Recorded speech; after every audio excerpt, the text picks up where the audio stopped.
আসসালামু আলাইকুম ওয়া রাহমাতুল্লাহি ওয়া বারাকাতুহু। ইন্নাল হামদুলিল্লাহ নাহমাদুহু ওয়া নাস্তাঈনুহু ওয়া নু'মিনু বিহি ওয়া নাতাওয়াক্কালু আলাইহি ওয়া নাস্তাগফিরুহু ওয়া না'উযু বিল্লাহি মিন শুরুরি আনফুসিনা ওয়া মিন সাইয়্যাতি আমালিনা মান ইয়াহদিহিল্লাহু ফালা মুদিল্লা লাহু ومن يضلله فلا هادي له ونشهد أن لا إله إلا الله وحده لا شريك له وأشهد أن محمدا عبده ورسوله الذي أرسله بالحق بشيرا ونذيرا وداعيا إلى الله بإذنه وسراجا منيرا أما بعد فقد قال الله تعالى في كلامه المجيد وفرقانه الحميد فأعوذ بالله من الشيطان الرجيم بسم الله الرحمن الرحيم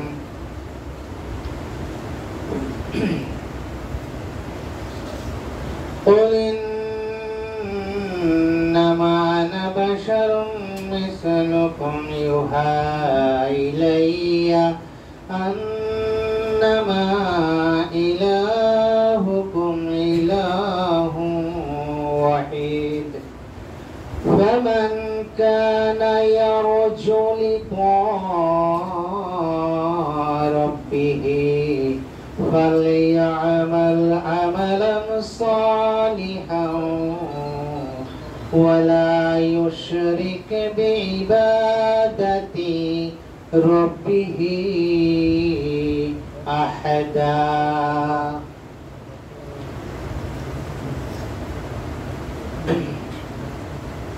عن جابر رضي الله تعالى عنه قال قال رسول الله صلى الله عليه وسلم فإن خير الحديث كتاب الله وخير الهدي هدي محمد صلى الله عليه وسلم وشر الأمور محدثاتها وكل محدثة بدعة وكل بدعة ضلالة وكل ضلالة في النار رواه صحيح مسلم إن الله وملائكته يصلون على النبي يا أيها الذين آمنوا صلوا عليه وسلموا تسليما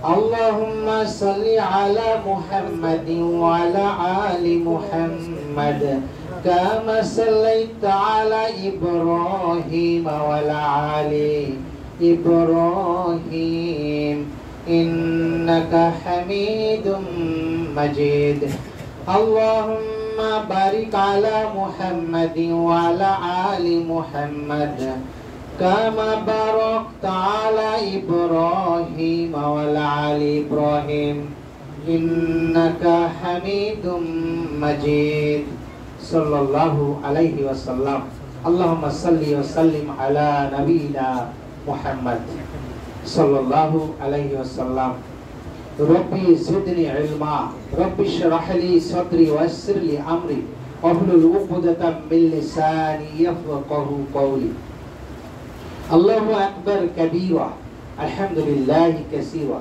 سبحان الله بكرة وأصيلا سبحان الله وبحمده عدد خلقه ورضا نفسه وزينة العرشه ومدد كلمته سبحان الله الحمد لله الله أكبر لا إله إلا الله মুসলিম উম্মাহ সোসাইটির উদ্যোগে আয়োজিত মাসিক দাওয়াতি মাহফিলে অত্র মাহফিলে উপস্থিতি স্থানীয় মুসল্লি, তাওহীদ প্রিয়, ইসলাম প্রিয়, ইমানদার মুমিন ভাই সকল, উপস্থিত আমাদের প্রধান অতিথি জনাব শাইখ জুবায়ের হোসেন, উপস্থিত আছেন অত্র মসজিদের খতিব ইমাম তথা আমাদের মুসলিম সোসাইটির ভাইস চেয়ারম্যান জনাব আবুল কালাম আজাদ সাহেব, বিভিন্ন স্থান থেকে আগত উলামায়ে কিরাম, আমার প্রিয় সাংবাদিক ভাই আছেন, এই গেছেন কোথায়? শালম ভাই আছেন?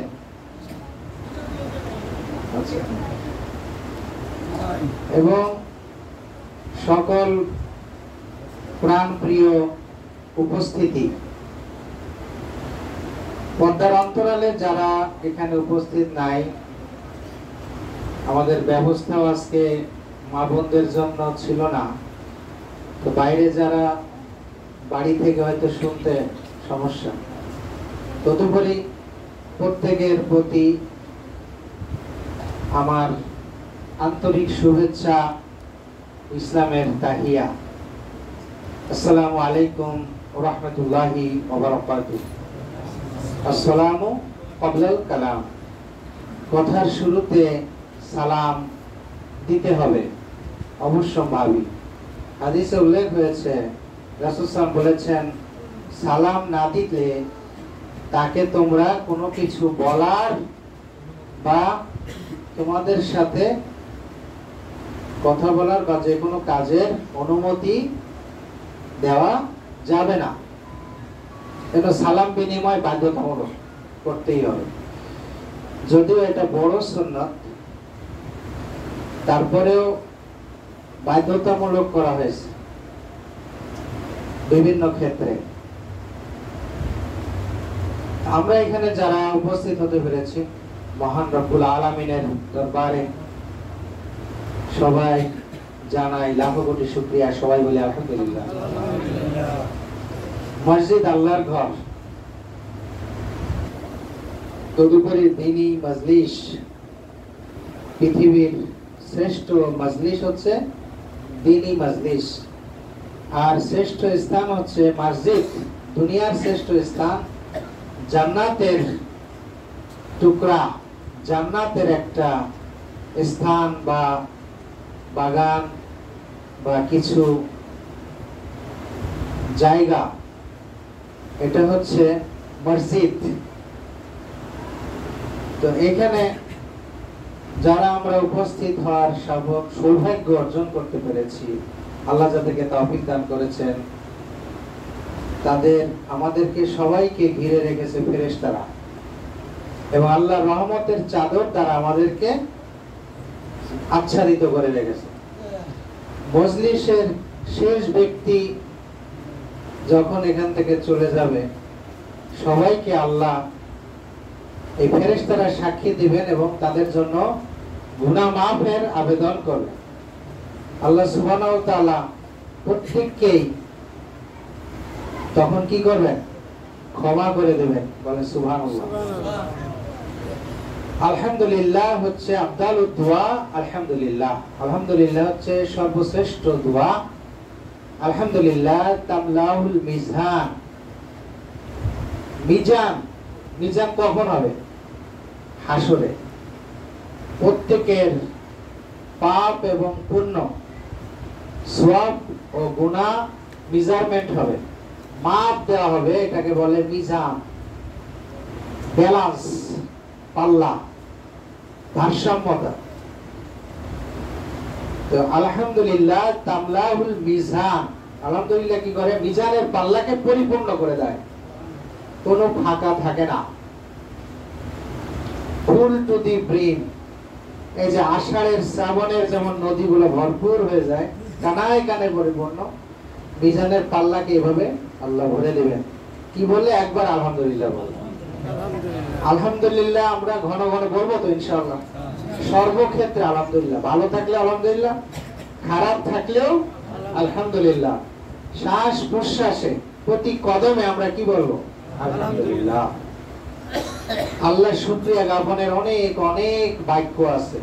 আলহামদুলিল্লাহ, সুবহানাল্লাহ, বিভিন্ন ভালো দৃশ্য দেখলে মাশাআল্লাহ, তারপরে ফি আমানিল্লাহ, তারপরে উপর দিকে উঠতে আল্লাহু আকবার, নিচে নামতে সিঁড়িতে যান আর লিফটে উঠেন, যেখানে উঠেন, পাহাড়ে উঠেন, নামেন, উঁচু জায়গায় উঠেন, কি বলতে হয়? আল্লাহু আকবার। আর নামার সময় সুবহানাল্লাহ। আল্লাহ শুকরিয়া করে শেষ করা যাবে? আমরা না চাইতে যে যা কিছু পেয়েছি জন্মের পরে, আলো, বাতাস, মাটি, তাপ, এছাড়া পৃথিবী দুনিয়া কিছু টিকতো না, সবকিছু ধ্বংস হয়ে যাবে। এত কিছু আল্লাহ আমাদের না চাইতে দিয়ে রেখেছেন। এগুলোর যদি মূল্য দিতে হতো তাহলে আমাদের দ্বারা কখনোই তা সম্ভব হতো না। অক্সিজেনের মূল্য কেমন? যারা করোনা রোগে ভুগছে, হাজার হাজার মানুষ মারা গেছে, তারা বুঝেছে। সারা জীবন 50, 60, 70 বছর যদি বেঁচে থাকে, আমাদের গড় আয়ু কত? রাসূল সাল্লাল্লাহু আলাইহি হাদিস অনুযায়ী 60, 70 এভারেজ, এর মধ্যে হচ্ছে এটা গড় আয়ু। তো যারা 80 বছর 100 বছর বাঁচেন, এটা একটা নিয়ামত আল্লাহর। দীর্ঘায়ু কি দ্বারা আল্লাহ পরিবর্তন করেন? আমলের মাধ্যমে, দোয়ার মাধ্যমে। আমি যেমন লম্বা একটা অসুস্থতায় ভুগেছিলাম, আল্লাহ আমাকে মাফ করেছেন, আমাকে বাঁচিয়ে দিয়েছেন, এটা একটা আল্লাহর নিয়ামত। এমন কোন মানুষ নাই যে অসুস্থ হয় না, ঠিক না? তো এই নিয়ামতের শুকরিয়া করতে হবে সর্ব অবস্থায়। লাইন শাকারতুম লা আযীদান্নাকুম ওয়া লাইন কাফারতুম ইন্না আযাবি লাশাদীদ। আল্লাহ বলেন, তোমরা যদি আমার নিয়ামতের শুকরিয়া করো, তোমাদের নিয়ামতকে আমি কি করব? জিদান করে দেব, বাড়িয়ে দেব। আর যদি কুফরি করো বা অস্বীকার করো, অস্বীকার করা মানে কি? কুফরি করা, অকৃতজ্ঞতা করো, তাহলে এই আয়াতে বলছেন, সূরা ইব্রাহিমের 4 নম্বর না আয়াত, এখানে বলছেন যে আমি নাযাবিলা শাদীদ, আল্লাহ কিন্তু কঠিন শাস্তিদাতা। বিভিন্ন জায়গায় কোরআনে বর্ণনা করেছেন আল্লাহ। যদি শুকরিয়া আদায় না করো, অস্বীকৃতি দাও, কুফরি করো, তাহলে আল্লাহ তোমাদেরকে কি করবেন? কঠিন শাস্তি দেবেন। কিছুক্ষণ আগে আমরা শুনেছি যে শাস্তি কত বিভিন্ন রকমের আছে। কবরের আযাবের কথা শুনেছি, কঠিন শাস্তি। কবরের আযাবের মতো এমন শাস্তি মনে হয় জাহান্নামে এতটা নাই। কবরে যেরকম আযাব, কবরের আযাব কিন্তু সাংঘাতিক। বললো যদি দেখাতো হতো তাহলে দুনিয়ার মানুষ আসলে ধ্বংস হয়ে যেত, কবরে আযাব দেখতে পারত না, এটা সহ্যের কোনো ক্ষমতা নেই। কিছুটা আজ করতে পারে যারা মানুষ, জিন ছাড়া অন্যান্য যারা প্রাণীকুল আছে, এরা অনেক কিছু, এদেরকে আল্লাহ আলামত বা নিদর্শন আল্লাহ দেখায় থাকেন, বুঝায় থাকেন কিছুটা। এরাও পুরোপুরিটা দেখে না, কিছুটা আলামত তারা পায়, যার কারণে এরা অনেক সময় দেখবেন গরু বা ছুটোছুটি করে, লাফালাফি করে কোন দিক দিয়ে আসার সময় কবরে, বা অনেক সময় এরা জিন, ভূত, প্রেত এই সমস্ত দেখলেও কিন্তু লাফায় ওঠে, তাই না? কুকুরে দেখবেন ঘেউ ঘেউ করে ডাকে, আজান দিলে অনেক সময় ডাকে, দেখবেন অন্য সময় ডাকে। আজানের সময় শয়তান কিন্তু কি আল্লাহু আকবার ধ্বনিতে কি হয়? যতদূর শব্দ যায় তার বাইরে চলে যায়, যার কারণে এই কুকুরে কিন্তু এটা দেখে, শয়তানে দেখতে পায়। ইবলিস যখন পলায়ন করে, বায়ু ছাড়তে ছাড়তে পলায়ন করে, এটা দৃশ্যকে এই সমস্ত কুকুর বা যারা দেখে, এজন্য চেঁচামেচি করে। তো আমাদেরকে আল্লাহ সুবহানাহু ওয়া তাআলা সৃষ্টি করেছেন এত কিছু নিয়ামত দিয়ে, উদ্দেশ্য কিন্তু একটা। কি জন্য সৃষ্টি করেছেন এবং কেন সৃষ্টি করেছেন? কে সৃষ্টি করেছেন? আমাদের আল্লাহ সুবহানাহু ওয়া তাআলা। আল্লাহু খালকু কুল্লি শাইইন, আল্লাহ সব কিছুর সৃষ্টিকর্তা। ওয়া আলা কুল্লি শাইইন কাদির, এবং সব কিছুর উপরে পরিপূর্ণ ক্ষমতা ধর, পূর্ণ ক্ষমতা শক্তিশালী, সর্বশক্তিমান, সভরেনিটি এন্ড সুপ্রিমিটি, সার্বভৌম ক্ষমতার অধিকারী একমাত্র আল্লাহ সুবহানাহু ওয়া তাআলা। সূরা আয-জারিয়াতের 56 নম্বর আয়াতে আল্লাহ ঘোষণা করেছেন, ওয়ামা খালাকাতুল জিন্না ওয়াল ইনসা ইল্লা লিয়াবুদুন, আমি মানুষ জাতি এবং জিন জাতিকে একমাত্র আমার ইবাদত ছাড়া অন্য কোন উদ্দেশ্যে সৃষ্টি করি নাই। ইবাদত করবেন কার? আল্লাহর। আমরা কার ইবাদত করব? আল্লাহর। কেন? প্রথমে বলছেন যে আল্লাহ সৃষ্টি করেছেন আমাদেরকে, তাই না? পৃথিবীতে এবং এই বিশ্ব জগতে মাখলুক আছে কত? হ্যাঁ, কি 18,000? 18,000 আমরা আগে জানতাম, এটা মিথ্যা কথা, তাই না? অগণিত মাখলুক। তো প্রত্যেকটা জিনিস যা চোখে দেখছেন সবই মাখলুক, তাই না? মানুষের সৃষ্টি আছে কিছু, আর সবই আল্লাহর সৃষ্টি। এই ফ্যান কার সৃষ্টি? ফ্যান, টেবিল, মোবাইল, এগুলা কার সৃষ্টি? এগুলা মানুষের সৃষ্টি। মানুষের সৃষ্টিও প্রত্যক্ষভাবে আল্লাহর সৃষ্টি। মানুষকে আল্লাহ এই সৃষ্টির জ্ঞান দিয়েছেন, এজন্য এটাও পক্ষান্তরে মানুষ সৃষ্টি করছে, এটাও আল্লাহর সৃষ্টি। আর এছাড়া যা কিছু, এই যে মাটি, আলো, বাতাস, পাহাড়, পর্বত, নদী, নালা, এই যে আমাদের প্রত্যেকটা মানুষ, যত প্রাণীগুলো আছে, সমুদ্রের মধ্যে 90% মাখলুক আল্লাহ সৃষ্টি করেছেন, আর স্থল ভাগে মাত্র 10% মাত্র সৃষ্টি। সুবহানাল্লাহ, এত বিশালত্ব সৃষ্টি। আর আসমান জমিনের তো শেষ নাই, এত অগণিত মাখলুক। এক একটা গ্রহ কি এক একটা মাখলুক, এক একটা উপগ্রহ এক একটা মাখলুক, এক একটা স্টার, সৌরজগতের মিডলে যে প্রতিটা সোলার সিস্টেম সৌরজগৎকে কন্ট্রোল করে, এক একটা মাখলুক, এক একটা সূর্য। এরকম লক্ষ লক্ষ কোটি কোটি সূর্য আছে, গ্যালাক্সি, মেগা গ্যালাক্সি, মহা Galaxy, star, super super cluster, super cluster, তারপরে কি ইউনিভার্স, তারপর মাল্টিভার্স, সুপারভার্স, অগণিত সৃষ্টি। এরপরে আসমান, একটা একটা করে 7 আসমান, তারপর আরো সব কিছুকে ঘিরে একটা কি কুরসির মধ্যে এই সমস্ত সব মাখলুক, কোটি কোটি গ্যালাক্সি নিয়ে সুপার ক্লাস্টার তৈরি হয়। সুপার ক্লাস্টার কোটি কোটি নিয়ে কি হয়? একটা ইউনিভার্স হয়। কোটি কোটি ইউনিভার্স নিয়ে একটা মাল্টিভার্স। চোখের একটি পলকের মধ্যে, একটি সেকেন্ডের 1/4 মধ্যে 8টি থেকে 10টি মাল্টিভার্স তৈরি হয়, এটা সায়েন্স বলতেছে। তাইলে এই সৃষ্টির কি শেষ আছে? এই মাখলুক অগণিত কোটি কোটি, গুণেও শেষ করা যাবে না। অগণিত মাখলুক যিনি সৃষ্টি করেছেন, তিনি কি ইবাদতের যোগ্য না আর কেউ যোগ্য? তিনি ইবাদতের যোগ্য। আল্লাহ সুবহানাহু ওয়া তাআলার সব কিছুর যে মালিক, খালিক, পালনকর্তা, রব, এবং এইটার কার্যনির্বাহী থেকে শুরু করে জীবন মৃত্যু সব কিছুর মালিককে আল্লাহ সুবহানাহু ওয়া তাআলা। এজন্য যাবতীয় ইবাদত একমাত্র প্রাপ্য কে? আল্লাহ। আমাদের এই যে রিজিক যিনি দিয়েছেন, আমরা যে প্রতিনিয়ত, রিজিক বলতে কি বুঝি?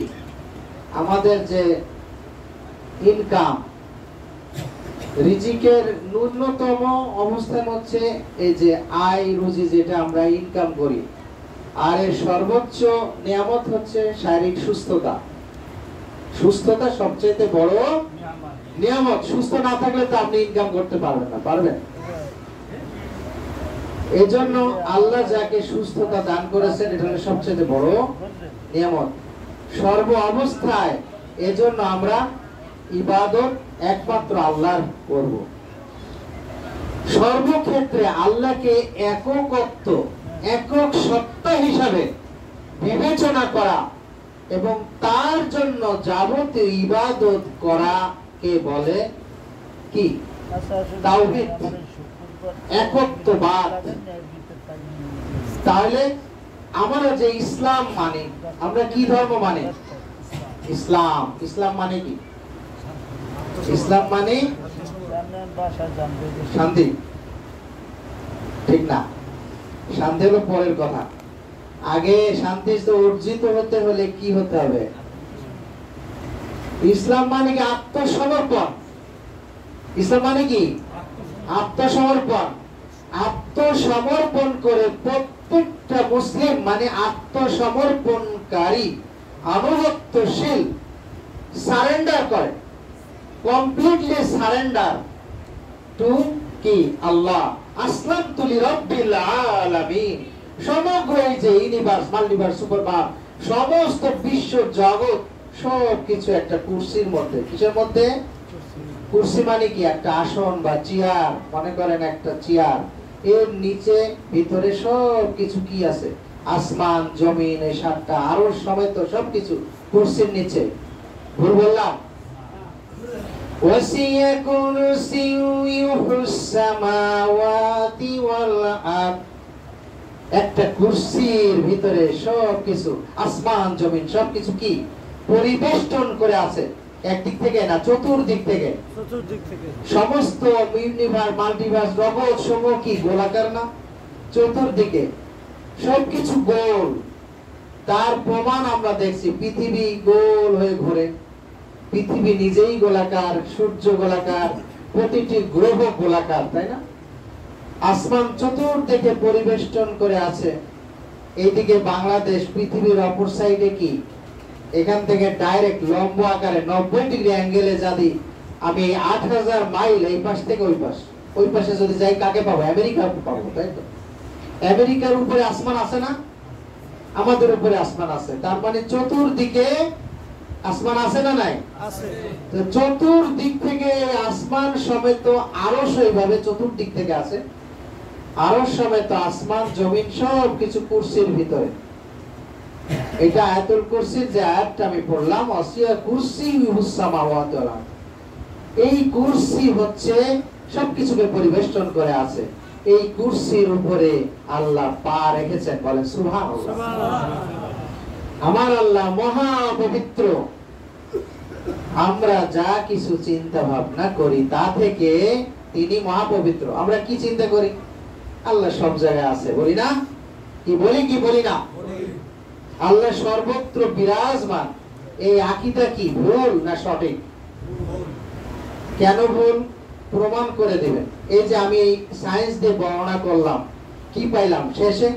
এত বিশাল সৃষ্টি, সবকিছু একটা কুরসির ভিতরে, আরশ সমেত।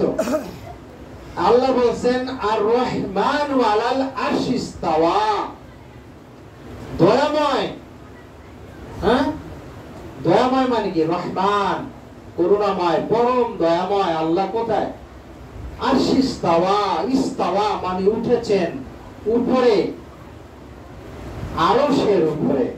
কি সমুন্নত, শুয়ে আছেন, বসে আছেন, এরকম চিন্তা ভাবনা করা যাবে না, ঈমান থাকবে না।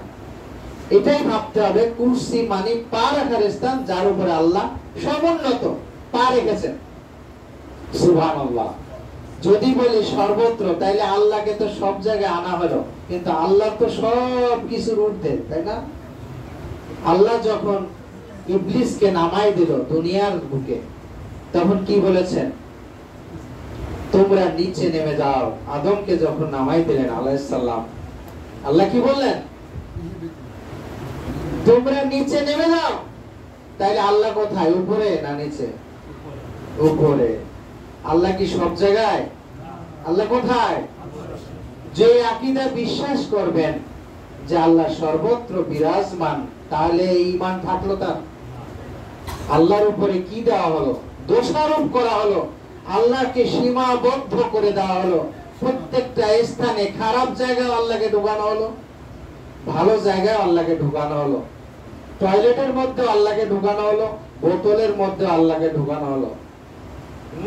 কলবুল মুমিনিনা আরশুল্লাহ, প্রত্যেকটা কলবের মধ্যে আল্লাহ আছেন। নাউজুবিল্লাহ বলেন, বলেন নাউজুবিল্লাহ, না বাড়ি যেয়ে বলবেন।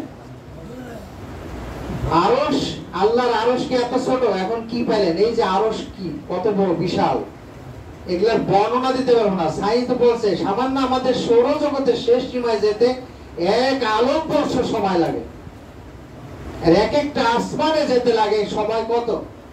500 আলোকবর্ষ। 1 আলোকবর্ষ জানেন কত? 1 সেকেন্ডকে 60 দিয়ে গুণ করলে মিনিট, মিনিট 60 দিয়ে গুণ করলে ঘন্টা, ঘন্টা 24 ঘন্টা দিয়ে গুণ করলে একদিন, 365 দিন গুণ করবেন, এটাই গুণ করবেন কত দিয়ে? 1,86,000 মাইল, মানে 3 লক্ষ কিলোমিটার। 3 লক্ষ কিলোমিটারকে এটা গুণ করলে যা হবে এটাকে বলে 1 আলোকবর্ষ দূরত্ব। এই দূরত্ব হলো আমাদের এই সূর্য থেকে শেষ সীমায় বুধ, শুক্র, পৃথিবী, মঙ্গল, বৃহস্পতি, শনি, Uranus, Neptune, Pluto, Vulcan X পর্যন্ত পৌঁছাইতে 1 আলোকবর্ষ সময় লাগে। আর সেইখানে আমরা 500 আলোকবর্ষ এই নিচের আসমানে পৌঁছাইতে। প্রত্যেকটা আসমান এর চাইতে অনেক অনেক গুণ দূরত্ব বেশি। 500 একটা সাংকেতিক অর্থে বোঝানো হয়েছে, কিন্তু এর চাইতে অনেক অনেক গুণ বেশি দূরত্ব। কারণ দ্বিতীয় আসমান বড় কত? প্রথম আসমানের তুলনায় একটা মরুভূমির মধ্যে সে সাহারা ডেজার্ট মরুভূমি, এর মধ্যে একটা আংটি ফেলালেন, তার কোনো স্থান আছে? এটা তো নগণ্য, এর সাথে কোনো তুলনা নাই। ঠিক দ্বিতীয় আসমান এভাবে প্রথম আসমানের চাইতে এত বড়। এইভাবে প্রত্যেকটা আসমান, এই সব কিছু আরশ সমেত একটা কুরসির মধ্যে। তাহলে আল্লাহ কত বড়? আল্লাহ কত বড় চিন্তা করছেন? আল্লাহকে আপনি এখানে হাজির করছেন, এখানে হাজির করার দরকার আছে? আল্লাহর আশা করার প্রয়োজন আছে? সবকিছু তো আল্লাহর সীমার মধ্যে। আপনার হাতের মধ্যে একটা পিঁপড়া দিলাম, আপনার পিঁপড়ার ভিতরে ঢোকা লাগবে? কি কথা বুঝেন নাই? ঢোকা লাগবে? তা আল্লাহ এত বড়, কোনো তুলনা নাই, সে এখানে ঢুকতে যাবে কেন? মাখলুকের মধ্যে আল্লাহ ঢুকতে যাবে কেন? আল্লাহর কি জায়গার অভাব হয়ে গেছে? নাউজুবিল্লাহ।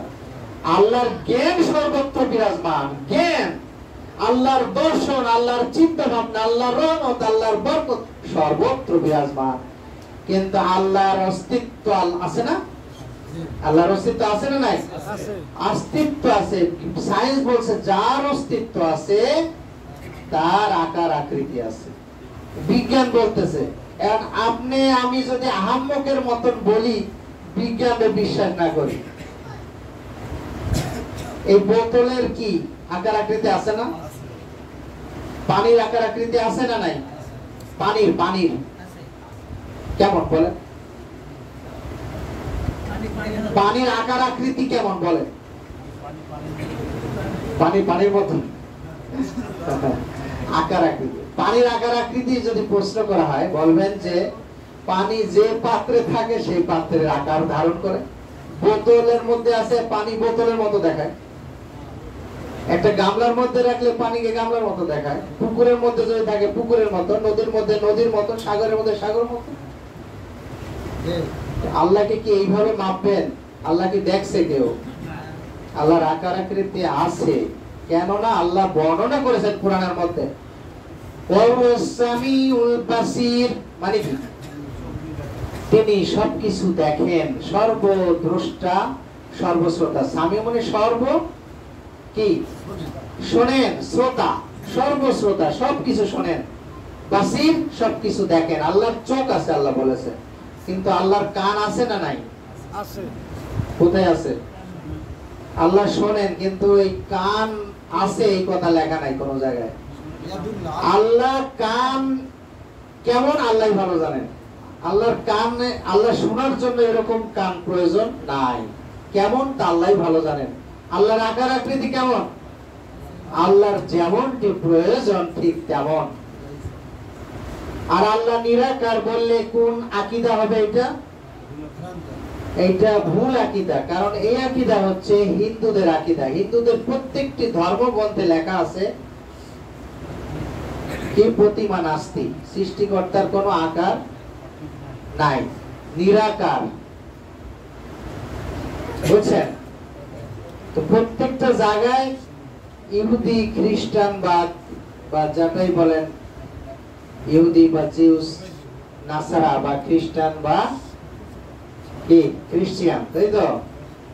আর হচ্ছে মুসলমানও কি সবাই মুমিন? আমরা নামধারী মুসলিম, সবাই কি মুমিন? সবাই আমরা মুমিন না। অধিকাংশে আমরা কি মুশরিক। আমরা যতই বাহাদুরি করি আমরা মুসলমান, অধিকাংশ আমরা কি মুশরিক। কে বলছে কথাটা? আল্লাহ বলছেন। কোথায়? সূরা ইউসুফের 106 নম্বর আয়াত। ওয়া মা ইউমিনু আকসারুহুম বিল্লাহি ইল্লা ওয়া হুম মুশরিকুন। ওয়া মা ইউমিনু আকসারুহুম, অধিকাংশ মুমিন, আকসার মানে অধিকাংশ মুমিন, ইউমিনু আকসারুহুম বিল্লাহি, ইল্লাহুম যারা আল্লাহর উপর ঈমান আনছে, তাই তো, ইল্লাহুম মুশরিকুন তারা অধিকাংশই কি মুশরিক। মুশরিক মানে কি? তাওহীদ মানে না। তার মানে আল্লাহর ইবাদত করে আবার অন্যের ইবাদতও করে। আবার কেউ আছে আল্লাহর ইবাদত করে না, অন্যের ইবাদত করে, দুটোটাই কি মুশরিক। একটা হলো মিশ্রণ ঘটানো, আর একটা হলো আল্লাহকে অস্বীকার করে অন্যকে ডাকলো, কাফের। কুফরি করার পরে মুশরিক হয়ে গেল, দুই জিনিস। আবার আমরা কি করলাম? আমাদের অধিকাংশ মানুষ আল্লাহকেও ডাকলাম, আবার কি করলাম? সাথে সাথে ওই গাউস কুতুবরেও ডাকলাম। কাকে ডাকলাম? গাউস কুতুব। ইমাম আবু হানিফা যদি বলে যায় থাকেন মাথার 3 ভাগের 1 ভাগ মাসেও করা ফরজ। আবার ইমাম আবু হানিফা বলছেন ইজা সাওয়াল হাদিস ওয়া মাযহাবি, আমার যদি ভুল হয় তোমরা আমার ভুলটাকে ছুঁড়ে মারবা। ইজা সাওয়াল হাদিস ওয়া মাযহাবি, যখন সহিহ হাদিস পাবে এটাই আমার মত। এই কথা বলে গেছেন না? কি বলছেন ইমাম আবু হানিফা? তাইলে আমরা এখনো কেন ওই 3 ভাগের 1 ভাগ মাসা করি মাথা? সহিহ হাদিসে বলা হয়েছে উভয় কর্ণ সহ পুরা মাথা মাসেও করতে হবে, এটাই ফরজ। মাথা মাসা করা কি ফরজ না সুন্নাত? ফরজ। তাহলে আপনি আংশিক মাথা মাসা করবে এরকম কোনো কথা কোরআনে আসে নাই। হাদিসের ব্যাখ্যায় বলা হয়েছে আপনি যতই কোরআনের অপব্যাখ্যা করেন পার পাবেন না। আর হাদিসে ব্যাখ্যা দেওয়া হয়েছে, তিরমিজির হাদিসে আছে, এখানে বলা হয়েছে উভয় কান সহ পূর্ণ মাথা মাসেও করতে হবে। এবং রাসূল সাল্লাল্লাহু আলাইহি সাল্লাম দেখাই গেছেন সামনের থেকে শুরু করে পিছনের চুল পর্যন্ত আসবে। রাসূল সাল্লাল্লাহু আলাইহি জীবনেও কখনো ঘাড় মাসা করেন নাই। আর ঘাড় মাসা যদি করেন গলায় দোষ করছে কি? গলা মাসাও করেন না কেন? গলা মুছবেন না, ঘাড় মুছবেন। গলায় তো ময়লা থাকতে পারে, পারে না? এটা পণ্ডিতি করছেন, পণ্ডিতি বুঝেন। রাসূল সাল্লাল্লাহু আলাইহি সাল্লামের চাইতে একটু বেশি বোঝার চেষ্টা করছেন। কোন পণ্ডিত দুনিয়ার বুকে আছে যে রাসূল সাল্লাল্লাহু আলাইহি সাল্লামের কাছে টিকতে পারবে? কি ঈমান ধ্বংসের একটা কারণ হচ্ছে ইসলামের মধ্যে শরীয়তে রাসূল সাল্লাল্লাহু আলাইহি সাল্লামের চাইতে অন্য কারো স্থান দেওয়া। আজকে আপনি রাসূল সাল্লাল্লাহু আলাইহি সাল্লামের কথা না মেনে ইমাম আবু হানিফা তো বলে যান নাই যে আমারটা মানো, বলে গেছে। তা আপনি কার কথা মানলেন? যাই তো শয়তানের কথা মানলেন। ইমাম আবু হানিফাকে তো মানলেন না, উনি তো বললেন যে ইজা সাওয়াল হাদিস ওয়া মাযহাবি। তাইলে ইবাদত করলেন কার? কোথায় আল্লাহর ইবাদত করছেন? যখন ঘাড় মাসা করলেন কার ইবাদত করলেন? শয়তানের। আর যখন মাথার 3 ভাগের 1 ভাগ করলেন কার ইবাদত করলেন? তাগুতের ইবাদত করলেন। আল্লাহর ইবাদতকে যে তৈরি করে, বাড়ায় কমায়, নতুন ভাবে তৈরি করে, সেই ইবাদত কার? সে যত বড় বুজুর্গ হোক তার কোনো স্থান নাই আল্লাহর কাছে। সবচাইতে দুনিয়ার বুকে শ্রেষ্ঠ বুজুর্গ কে? রাসূলুল্লাহ সাল্লাল্লাহু আলাইহি সাল্লাম। অনেক হাদিসে বলছে যে কসম আল্লাহর, দুনিয়ার বুকে আসমানের নিচে সবচাইতে পরহেজগার মুত্তাকি যদি ইনসাফকারী হয় আমি রাসূলুল্লাহ সাল্লাল্লাহু আলাইহি সাল্লাম। দ্বিতীয় কোনো ব্যক্তি আসবে না। খালিদ যখন বলছিল রাসূল সাল্লাল্লাহু আলাইহি ইনসাফ করো, তখন তিনি বলছিলেন যে দুনিয়ার বুকে জমিনের উপরে আসমানের নিচে আমার মুহাম্মদ সাল্লাল্লাহু আলাইহি ওয়াসাল্লাম আমার চাইতে ইনসাফকারী দ্বিতীয়টি নাই, আমার চাইতে তাকওয়াবান দ্বিতীয়টি নাই। এলে আপনি কিসের বুজুর্গের উদাহরণ দেবেন? বুজুর্গ মানে বোঝেন, বুঝের গু বেশি বোঝে, মানে বুঝতে যায় এত বোঝে, নোংরা বিষ্ঠা বলেছে, বিষ্ঠা বুঝতে যায় মানুষকে পথভ্রষ্ট করে দিয়েছে। আপনার আমার কি ইবাদত তৈরির কোন ক্ষমতা আছে? আল্লাহ দিয়েছেন। ইসলাম কি ওহী না? বাড়াতে কমাতে পারবেন? কমানো বাড়ানো যাবে ইসলামে? কেন যাবে না? ওহী। রাসূল সাল্লাল্লাহু আলাইহি সাল্লাম যদি নিজে কিছু রচনা করতেন, আল্লাহ হুঁশিয়ারি দিয়েছেন কোরআনের মধ্যে, সূরা আল-হাক্কা 45, 46, 47 নম্বর আয়াত পড়বেন। এখানে বলছে, তার ডান হস্তকে আমি ধরে ফেলতাম, তারপরে অতঃপর তার দেহ থেকে মাথাকে আমি বিচ্ছিন্ন করে দিতাম। আল্লাহু আকবার। দেখেন কত কঠিন কথা। রাসূল সাল্লাল্লাহু আলাইহি সাল্লাম তাইলে কি নিজের ইচ্ছায় একটা কথা কাজ করেছেন? না। রাসূল সাল্লাল্লাহু আলাইহি সাল্লামের 23 বছরের জীবন আদর্শ প্রত্যেকটা কথা কাজ সবকিছু কার দেওয়া? আল্লাহর দেওয়া। এর এক চুল পরিমাণ আপনি বাড়াতে কমাতে ক্ষমতা রাখেন না। যখনই কিছু নতুন তৈরি করবেন, সেই ইবাদতের দায়িত্ব আপনার, এটা রাসূল সাল্লাল্লাহু আলাইহি সাল্লামের না। আপনার পক্ষে সুপারিশ রাসূল সাল্লাল্লাহু আলাইহি সাল্লাম করবে না, করবে না। এই জন্য বিদআত ওই জিনিস, যে জিনিস রাসূল সাল্লাল্লাহু আলাইহি সাল্লাম করেন নাই, বলেন নাই, অনুমোদন নাই, কোনো নির্দেশনা নাই। মান আমিলা আমালান লাইসা আলাইহি আমরুনা ফাহুয়া রাদ্দ। বুখারীর 2697 নম্বর হাদিস, মুসলিমের 1718 নম্বর হাদিস। এখানে বলা হয়েছে, আরেকটা হাদিস আছে, মান আহদাসা ফি আমরিনা হাযা মা লাইসা মিন্নি ফাহুয়া রাদ্দ।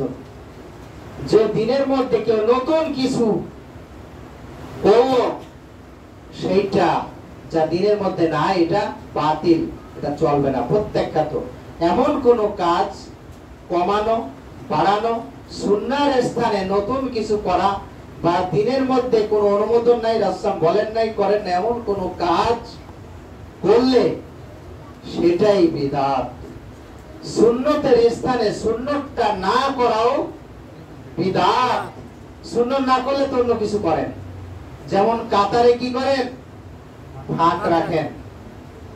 কাতারে ফাঁক রাখা সুন্নত না কাতার বন্ধ করা সুন্নত? হাদিসটা বলি, আকিমু সুহুবাকুম ওয়া তারাসু ওয়াসুদ্দুল খলাল। আনাস রাদিয়াল্লাহু তাআলা আনহু বললেন, আমরা যখন কাতারে দাঁড়াতাম, বুখারীর 725 নম্বর হাদিস, এটা রেফারেন্স দেখে নেবেন। রাসূল সাল্লাল্লাহু আলাইহি সাল্লাম হাদিসটি রাসূল সাল্লাল্লাহু আলাইহি থেকে বর্ণনা করলেন। আনাস রাদিয়াল্লাহু তাআলা, আমরা যখন দাঁড়াতাম, ওয়াসাইবি বিমানকিবাহু বিমানকিবি, আমরা প্রত্যেকের কাঁধের এই পার্শ্বদেশের সাথে, কাঁধের পার্শ্বদেশ, কাঁধের সাথে আর কি, পার্শ্বদেশ, পাশের ব্যক্তির পার্শ্বদেশের সাথে মিলাতাম, ও সহিবি, এবং পার্শ্ববর্তী ব্যক্তির বিকদামাহু ওয়া বিকদামি, পায়ের সাথে পা মিলায় রাখতাম। রাসূল সাল্লাল্লাহু আলাইহি সাল্লাম বললেন, আমি পিছন দিকেও দেখতে পাই, তোমরা যখন কাতারে দাঁড়াও তখন কাতারে ফাঁক রেখো না। ফাঁক রাখলে শয়তান প্রবেশ করে, তোমাদের সালাত কেড়ে নিয়ে যায়। আল্লাহ সুবহানাহু ওয়া তাআলা ঘোষণা করেন হাদিসের মধ্যে, রাসূল সাল্লাল্লাহু আলাইহি সাল্লাম বলেছেন, কাতার যে ব্যক্তি সোজা করবে এবং কাতারে মিলিয়ে দাঁড়াবে, কাঁধের সাথে কাঁধ মিলিয়ে দাঁড়াবে, পায়ের সাথে পা, এদের মধ্যে আমি বন্ধন সৃষ্টি করে দেব, মুসলিম উম্মাহর ঐক্য সৃষ্টি করে দেব। সুবহানাল্লাহ। ঐক্য সৃষ্টি করবে, কোনো বিভেদ থাকবে না। আজকে এই কাতার ফাঁক রাখার জন্য মুসলিমরা সব দলে দলে বিভক্ত হয়ে গেছে। নাউজুবিল্লাহ। ৭৩টি দল হবে। কয়টা দল? অনেকের সাথে অনেকের দলের মিল আছে। দল তো আছে, লক্ষ লক্ষ দল আছে না সারা পৃথিবীতে। এখন বলেন যে ৭৩ বলা হইলো কেন? লক্ষ লক্ষের মধ্যে ১০০টা, ২০০টা, ২০টা, ৫০টা দল, কারো কারো মিল আছে না, হাজার হাজার কিছু দল আছে, মিল আছে, যার যার এজেন্ডা একই ধরনের আছে, তাদেরকে এক এক কাতারের মধ্যে দেবে আল্লাহ সুবহানাহু ওয়া তাআলা হাসরের মধ্যে। এই 72 দল ধরে জাহান্নামে নিক্ষেপ করা হবে, কেননা তারা মুসলিমের মধ্যে বিভেদ বৈষম্য সৃষ্টি করেছে। এরা কি করেছে? সূরা রুমের 32 নম্বর আয়াতে আল্লাহ সুবহানাহু ওয়া তাআলা বলেছেন যে এরা নিজেরা কি করেছে? নিজেদের মধ্যে বিভক্তি সৃষ্টি করেছে, দলে দলে ভাগ হয়ে গেছে, এবং প্রত্যেককে হিজবিম বিমা লাদাইহিম ফারিহুন, তারা প্রত্যেকে নিজ নিজ দল নিয়ে আনন্দিত, উল্লসিত, প্রফুল্ল। তারা খুব ভালো মনে করে নিজেদেরকে, তারা মনে করে আমরাই ঠিক। কত আনন্দিত! আজকে এক একটা দল দেখবেন তাদের নেতাকে নিয়ে এই এজেন্ডা বাস্তবায়ন করার জন্য তারা খুব আনন্দিত। দল হবে কার? আল্লাহর দল। মুসলিম কার দল? হিজবুল্লাহ, আল্লাহর দল। এর বিভিন্ন রকম দলের নাম আছে, কিন্তু বৈশিষ্ট্যগত নামের ক্ষেত্রে আবার আলাদা। বৈশিষ্ট্যগত নাম নিয়ে এটা কোনো ফিরকার মধ্যে পড়ে না।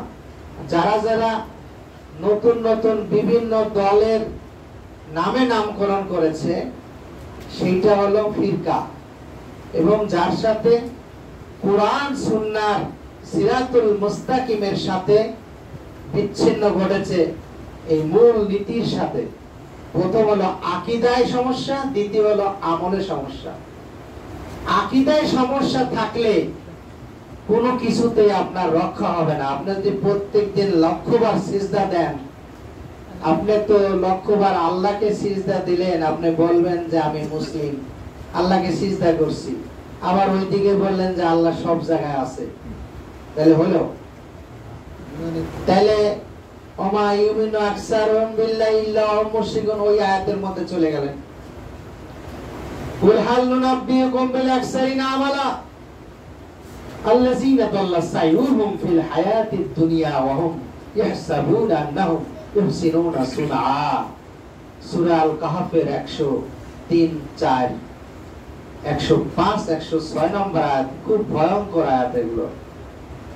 যে তারা মনে করে, আমি কি বলবো যে তারা, আল্লাহ বলছেন বলুন ওই সকল লোকের সংবাদ দিব যারা মনে করে, তারা যারা আমলের দিক থেকে কি ক্ষতিগ্রস্ত। পরের আয়াতে বলছে তারা মনে করে যে আমরা কত সুন্দর কাজ করেছি।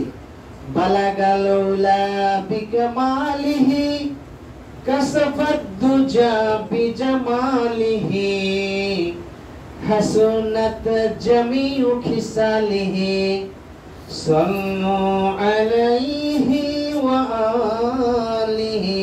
কত সুন্দর শোনাচ্ছে, তাই না? এটা কি? এই জিনিসটা কি? আপনি বলেন না কেন? কথা বলেন না কেন? এই জিনিসটা কি আসলে? এই রাসূল সাহেব বলছে যে কবিতা পড়ো তোমরা, বলছে পড়েন কেন? আগে দ্বীনের জ্ঞান অর্জন করতে হবে, না হইলে জান্নাতে এত সহজ ভাবেন না স্যার। আল্লাহর প্রথম কথা ইকরা বিসমি রাব্বিকাল্লাযী খলাক ওয়া আ'লাম আন্নাহু লা ইলাহা ইল্লাল্লাহ, সূরা মুহাম্মদ সাল্লাল্লাহু আলাইহি ওয়াসাল্লামের 19 নম্বর আয়াত। ওয়া আ'লাম আন্নাহু লা ইলাহা ইল্লাল্লাহ, এই জ্ঞান অর্জন করো। লা ইলাহা ইল্লাল্লাহ মানে কি? লা ইলাহা ইল্লাল্লাহ ইসলামের প্রধান জিনিস কি? আশহাদু আল্লা ইলাহা ইল্লাল্লাহ ওয়া আন্না মুহাম্মাদার রাসূলুল্লাহ সাল্লাল্লাহু আলাইহি ওয়াসাল্লাম। এটা হচ্ছে মূল সাক্ষ্য। একটা হলো শাহাদা দান করা কি? একত্ববাদ তাওহীদের। দ্বিতীয় হলো রিসালাতের সাক্ষ্য দান করা। রিসালত হিসাবে রাসূল সাল্লাল্লাহু আলাইহি সাল্লামের এই রিসালাতের বা শেষ অন্ত মুহাম্মাদুর রাসূলুল্লাহ সাল্লাল্লাহু আলাইহি সাল্লাম, এইটা দুইটা রকম আছে। কয়টা রকম? রিসালাতের ক্ষেত্রে দুইটা রকম। একটা রকম হচ্ছে রাসূল সাল্লাল্লাহু আলাইহি সাল্লাম হচ্ছেন আল্লাহর দাস, বান্দা, আপনার আমার মতো মানুষ। রাসূল সাল্লাল্লাহু আলাইহি সাল্লামকে উঠাতে উঠাতে নিয়ে আরশের উপরে, আরশের মধ্যে আল্লাহর সাথে বসাই দিয়েছে। বলেন নাউজুবিল্লাহ। এরকম আকীদা আমাদের দেশে আছে না? বয়ান রাখে, বয়ান বলে যে কেউ কেউ বলে আপনার জুতা নিয়ে উঠুন, জুতা খুলেন না। নাউজুবিল্লাহ। রাসূল সাল্লাল্লাহু আলাইহি সাল্লাম আপনার জুতা নিয়ে আরশের উপরে উঠুন, আরশ ধন্য হবে। বলে নাউজুবিল্লাহ। এরকম কথা বলে। কিছুদিন আগে কি, আমি নাম বলতে চাচ্ছি না, তবু এদেরকে আপনারা চেনা উচিত। এরা জাতিকে ধ্বংস করে দিচ্ছে, ঈমান আমলকে ধ্বংস করে দিচ্ছে। আমাদের অত্র এলাকায় আছে, নাম আমি বলবো না, আপনারা বুঝে নিয়েন। বিভিন্ন বাঘের গল্প টল্প দেয়, সুন্দরবনের বাঘের গল্প আছে, তার নাম আমি বলবো না, আপনারা বুঝে গেছেন মনে অলরেডি, নাম বলবো না। সে বলছে, তার আমি একটা লেকচার শুনলাম, আমি ওই দিন একটা লেকচার রাখছিলাম, তারও ওইখানে ছিল। পরবর্তীতে তার লেকচার শুনি, বাইর করে ভিডিও আছে, আপনারা শুনতে পারবেন, মদিনা মিডিয়া খুলে একটা দেখবেন। ওই লেকচার যে মিরাজে কত কিছু, কত কিছুই না ঘটনা ঘটেছিল, এর মধ্যে একটা তো হইল আল্লাহ তার হাবিবরে নিয়ে আরশের উপরে উঠালেন, আসনের উপরে উঠে তার পাশে নিয়ে বসালেন। ছি ছি ছি ছি, এই আকীদা নিয়ে আপনি কিভাবে জান্নাত আশা করেন? কিভাবে? মামার বাড়ির কথা নাকি? জান্নাত চাই আর পাই গেলাম? আশ্চর্য। এরকম করে যেখানে আল্লাহ এত বড়, এত ক্ষমতাধর, সেখানে আল্লাহর কাছে নিয়ে রাসূল সাল্লাল্লাহু আলাইহি সাল্লামকে আপনি উঠাইছেন। আল্লাহর সাথে কি কোনো মাখলুকের তুলনা আছে বিন্দু মাত্র? এজন্য রাসূল সাল্লাল্লাহু আলাইহি সাল্লামকে বলতে বলেন আল্লাহ, কুল ইন্নামা আনা বাশারুম মিসলুকুম ইউহা ইলাইয়া আন্নামা ইলাহুকুম ইলাহুন ওয়াহিদ। বলুন, আমি আপনাদের মতোই, তোমাদের মতো একজন সাধারণ মানুষ, আমাদের মতো মানুষ, রক্ত মাংসের শরীর। রাসূল কি নূরের তৈরি? তোমার খলক কি আউয়ালু মা খালাকান নূরি নূরি মুহাম্মাদুর রাসূলুল্লাহ সাল্লাল্লাহু আলাইহি ওয়াসাল্লাম। বলে নাউযুবিল্লাহ, বলে সর্বপ্রথম আল্লাহর নূর থেকে নাকি রাসূল সাল্লাল্লাহু আলাইহি সাল্লামের নূর সর্বপ্রথম আল্লাহ সৃষ্টি করেছে। নাউযুবিল্লাহ। এখানে দুইটা শিরক বলা হলো। একটা হলো আল্লাহর নূর থেকে সৃষ্টি করছে। আল্লাহর নূর বিভাজ্য না অবিভাজ্য? আল্লাহর একত্ব যেখানে, সেখানে আপনি ওখানে ভাগ করার ক্ষমতা দিয়েছে কি আপনার? আল্লাহর নূর থেকে কি কোনো কিছু সৃষ্টি হয়েছে? আল্লাহ সৃষ্টি করতে তো আল্লাহ বলেন কুন ফায়াকুন, নেতা হয়ে যায়, সময়ের প্রয়োজন নাই, বলতেই হয়ে যায়, মুহূর্তের মধ্যে, মুহূর্তেও প্রয়োজন হয় না। তাইলে তাকে তার নূরের থেকে নূর তৈরি করে সেই নূর আবার রাসূল সাল্লাল্লাহু আলাইহি সাল্লামের নূর তৈরি করতে হবে। আল্লাহ কি অক্ষম? আল্লাহুস সামাদ এর অর্থ কি? আল্লাহ অমুখাপেক্ষী। টাইম, সময় বা স্পেস, কাল, পাত্র, কোনো কিছুর মধ্যে আল্লাহ সীমাবদ্ধতা নাই।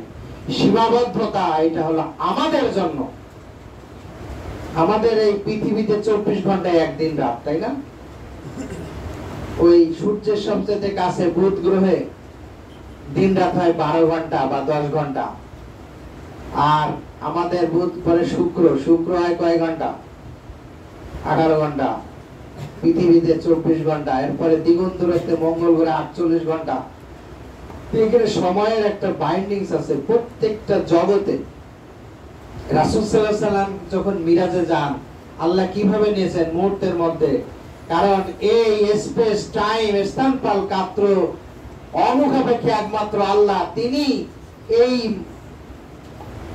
এইখানে সময়কে থামিয়ে দিয়েছেন এবং তার হুকুমে রাসূল সাল্লাল্লাহু আলাইহি সাল্লামকে নিয়ে গেছেন। এইটা আমরা মানুষের চিন্তা চেতনা দিয়ে ব্যাখ্যা বিশ্লেষণ করা সম্ভব নয়। কারণ আমাদের জ্ঞান যেখানে শেষ, আল্লাহর জ্ঞান কি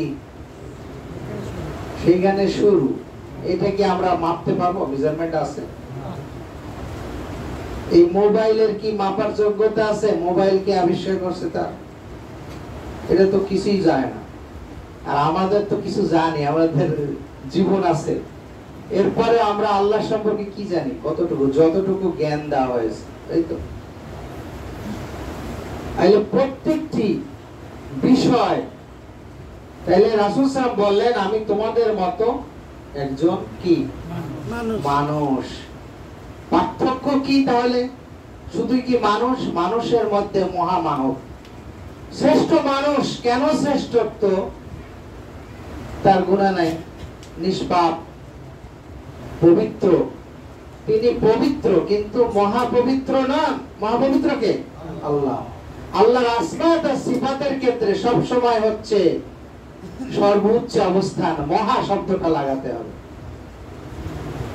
আর মাখলুকের ক্ষেত্রে মহা শব্দ আমি রাসূল সাল্লাল্লাহু আলাইহি ওয়াসাল্লামের ক্ষেত্রে লাগাতে পারি মাখলুকের সাদৃশ্যে, মহামানব। মানবের ক্ষেত্রে মহামানব, আল্লাহর সাথে তো তুলনা হবে না। সেখানে আমি যাবো না, এগোতেও যাব না। সেখানে এগোতে গেলেই আমার শিরক হবে। আজকে আমরা বিভিন্ন জায়গায় আল্লাহু পাশে মুহাম্মদ সাল্লাল্লাহু আলাইহি ওয়াসাল্লাম এরকম লিখে দিয়ে অনেক মসজিদে আছে, অনেক জায়গা আছে। পাশাপাশি রাখার অর্থ কি বুঝাতে চান? অনেকে ভুলবশত বুঝতে পারে না, যে মনে হয় মর্যাদার দিক থেকে সমান হতে পারে, এরকম এই ধারণা অনেকের আসতে পারে না। আবার ওই যে বললো যে আসনে নিয়ে যে রাসূল সাল্লাল্লাহু আলাইহি ওয়াসাল্লামকে পাশাপাশি বসাই দিয়েছে, এই ধারণা থেকে তা আস্তে আস্তে এইভাবে শিরক ঘটেছে। তাইলে আপনি আল্লাহকেও সিজদা করতেছেন, আবার আল্লাহর সাথে শিরক করতেছেন, তাহলে আপনি জান্নাত পাবেন কি করে? এই আয়াতে আল্লাহ বলছেন ইন্নামা আনা বাশারুম মিসলুকুম ইউহা ইলাইয়া আন্নামা ইলাহুকুম ইলাহুন ওয়াহিদ। তারপরে ফামান কানা ইয়ারজু লিকা রাব্বিহি ফালইয়ামাল আমালান সালিহা ওয়ালা ইউশরিক বিইবাদাতি রাব্বিহি আহাদা। যে কেউ কি করে? আল্লাহর সাথে যদি সাক্ষাৎ কামনা করে। কি আমরা মুসলিম আল্লাহর সাথে সাক্ষাৎ কামনা করি না? করি না? কোথায় সাক্ষাৎ হবে আল্লাহর সাথে? জান্নাতে। তার মানে আমরা জান্নাত চাই, তাই না? সবাই চাই জান্নাত। কে কে জান্নাত চাই না? কে কে চাই না? আচ্ছা, সবাই চাই। তাইলে জান্নাত যদি সবাই চাই, তাইলে এই শর্ত আছে এখানে। কি শর্ত? আল্লাহর সাথে সাক্ষাৎ কামনা করতে হলে কি করতে হবে? সে যেন আমলে সালেহ করে। এক নম্বর কি করে? আমলে সালেহ মানে কি? আল্লাহ যে আমল দিয়েছেন সঠিক, সহি, বিশুদ্ধ আমল, আল্লাহ যেটা করেছে দিয়েছেন, এটা কার জন্য করতে হবে? আল্লাহর জন্য। আর কারো আমল করা যাবে? অমুক হুজুর বলল যে প্রতিদিন 100 বার ইল্লাল্লাহ জিকির করবা, পারবেন? কেন পারবেন না? একটু বুঝেন, বুঝাই বলেন, আন্দাজে বলবেন না। কেন পারবেন না? সুন্নাত না, এটা ইসলামের কোন বিধান নাই। হাদিসে কোরআনে আছে যে ইল্লাল্লাহ জিকির করতে হবে। কি জিকির করতে হবে? আফদালুজ যিকিরু লা ইলাহা ইল্লাল্লাহ, এইভাবে জিকির করতে হবে।